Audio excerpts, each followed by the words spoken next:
चक्रवाती तूफान वर्दा आज आंध्र प्रदेश और तमिलनाडु के तटीय इलाकों में तेज रफ्तार के साथ पहुंचेगा। तूफान वर्दा के कारण आंध्र प्रदेश और तमिलनाडु के तटीय इलाकों पर अलर्ट जारी कर दिया गया है। आज तूफान के चेन्नई पहुंचने की आशंका है। चेन्नई समेत तटीय इलाकों में बारिश भी शुरू हो चुकी है। किसी भी आपदा से निपटने के लिए एनडीआरएफ की टीमों को तैनात कर दिया गया है। 13 टीमें तैनात की गई हैं एनडीआरएफ की। एयरफोर्स को भी अलर्ट पर रखा गया है। तमिलनाडु के प्रभावित इलाकों में आज सार्वजनिक छुट्टी घोषित की गई है। मछुआरों से अगले 48 घंटे तक समुद्र में नहीं जाने के लिए कहा गया है। और भीषण चक्रवाती तूफान वर्दा की वजह से तमिलनाडु के तटीय जिलों में तेज हवाओं के साथ बारिश होने लगी है। मौसम विभाग के मुताबिक वर्दा चेन्नई से 180 किलोमीटर पूर्वोत्तर और नेल्लोर से 290 किलोमीटर पूर्व दक्षिण में है। तो तेजी से ये बढ़ रहा है तमिलनाडु की तरफ और चेन्नई में पहले से ही बारिश हो रही है। तो जो प्रशासनिक अमला है वो पूरी तरह से अलर्ट है। एनडीआरएफ की टीमें भी तैयार हैं किसी भी स्थिति से निपटने।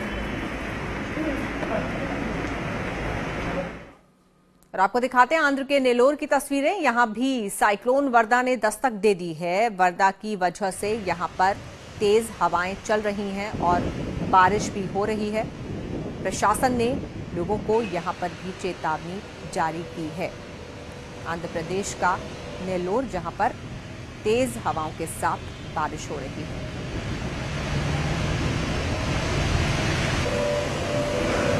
वहीं राजस्व सचिव चंद्र मोहन ने कहा है कि वर्दा तूफान अभी चेन्नई से 180 किलोमीटर दूर है। तूफान की वजह से चेन्नई में रात से बारिश हो रही है।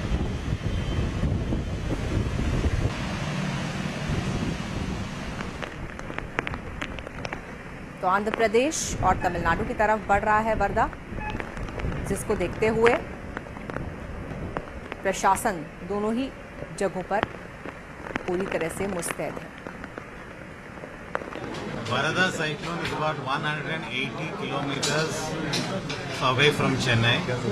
It is expected to have landfall during the later half part of today. As of now, all the 3 districts have started receiving rainfall, that is Chennai, Kanchipuram and Tiruvallur. The rainfall has been between 20 to 40 mm since yesterday night. NDRF के DG R K. पचंदा का कहना है कि हालात पर काफी करीब से नजर बनाई गई है। हम क्लोजली मॉनिटर कर रहे हैं सिचुएशन। हमने 15 टीम टोटल तैनात की हैं। 7 टीमें हमने आंध्र प्रदेश में प्री पोजीशन की हैं। एक नेल्लोर में, एक टाडा में, 2 सिलूरुपेटा में, एक ओंगल में और एक चित्तूर डिस्ट्रिक्ट में।